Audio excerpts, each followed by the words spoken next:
How likely is it that Stephen Paddock could have been radicalized by the Islamic State group? Actually, I'll humbly say that such profiles were seen before, for people like acting without being noticed before.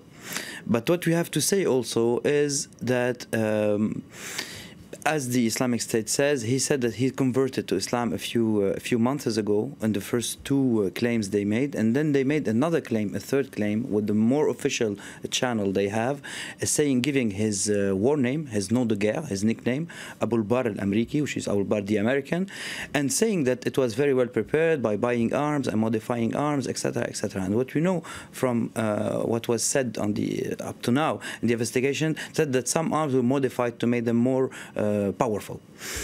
But up to this point, we don't know yet if it's true or not, knowing that if he actually committed suicide, as the sheriff said, it wouldn't fit to the jihadi ideology. But we know also that from the first news outlet, they said that he was shot. And if you notice, President Trump, when he spoke up, he said, he didn't talk about terrorism, of course, but he congratulated the police officers who neutralized him very quickly. So neutralizing very quickly doesn't fit with suicide. So I guess that many things have to be clarified.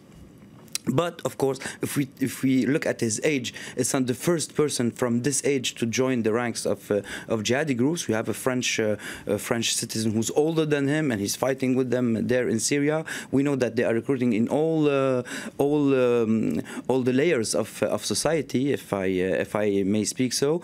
And also one last thing about the Americans or the FBI saying that there is no link with an organization. I would just remind you that they never say that there is a link with an organization. For the attack of Orlando, which was claimed also by the Islamic State, they said there was no link, the attack against the gay bar, and for the attack of San Bernardino, where a couple attacked their municipality, they said there were no link, and another attack against cartoonists, which failed, and the attackers were killed in Texas, also the Americans said there was no link. And if we go back to 2009, we know that this psychiatric doctor in the American Army, in the U.S. Army, that killed his fellow soldiers, he's in jail today. He vowed allegiance to the Islamic State a few 2 years ago, if I may say, if I remember well, and they always said since 2009, even though he's in jail for terrorism, that there was no direct link to Al-Qaeda.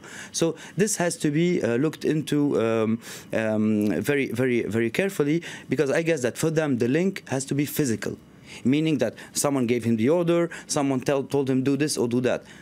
On the same time, today, with terrorism, we know that he could be just inspired.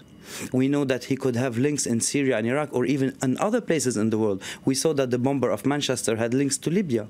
We know that the German authorities, for example, caught a media officer of the Islamic State who was living in Germany and talking on their behalf from Germany, not from Syria, not from Iraq. So I guess we are at the beginning of this investigation. There's a chance that he could be radicalized, and there's a chance that it could be just a false claim. But if it's true, if this is a false claim, it will be a first this important a false claim. They made mistakes before, exaggerating the attacks in Barcelona.